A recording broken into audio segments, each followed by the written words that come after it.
Être en Christ, mes frères, c'est naître de nouveau. Naître de nouveau. Si tu peux parler d'une naissance physique, il faut que tu parles d'une naissance spirituelle pour qu'on dise que tu es en Christ. Chacun de nous, mes frères et sœurs, a existé dans la pensée de Dieu, jusqu'à ce que Dieu décide un jour, au travers d'un homme et d'une femme, de t'amener sur cette terre. Et depuis ce jour, tu as une date de naissance. Et tu peux dire que je suis né le 19 janvier 2002 ou 1980. Et tu peux dire, avant ça, je n'existais pas, mais j'ai commencé à exister depuis telle date. Il en est de même pour un homme qui est devenu chrétien. Il peut dire, avant tel jour, j'étais un païen. J'étais un homme qui vivait dans le péché. J'étais un homme qui vivait dans la méchanceté. Mais un jour, j'ai rencontré Jésus. Et j'ai pris la décision de le suivre et j'ai été transformé. C'est là que tu peux dire que tu es en Christ. Si ton passé est égal à ton présent, tu n'es pas en Christ. Quiconque a rencontré Christ peut parler d'un passé dans le péché et d'un présent dans la sainteté. S'il n'y a pas cela, mon frère, tu es un religieux.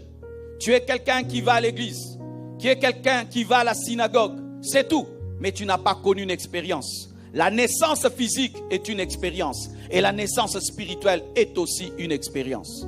Si tu demandes à ta mère, lorsqu'elle t'a accouché, c'était une grande expérience. Elle a vu sortir d'elle un être vivant.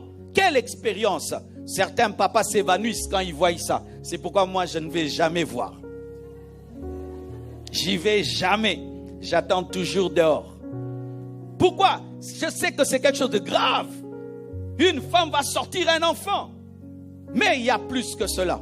Un païen qui écoute la parole et qui est changé, qui est transformé, qui donne sa vie à Jésus-Christ, son cœur change, sa pensée change, sa manière de parler change. Son nom est écrit dans le livre de vie, un miracle. Est-ce que tu as déjà expérimenté cela?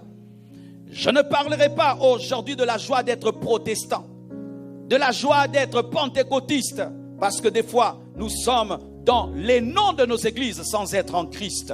Mes frères, sachez qu'au dernier jour, il n'y aura le nom d'aucune église au ciel. Il n'y aura que l'église, il n'y aura que des chrétiens. Tu es heureux d'être protestant, mais est-ce que tu es en Christ? Tu es heureux d'être pentecôtiste, est-ce que tu es en Christ? Le bonheur d'être en Christ.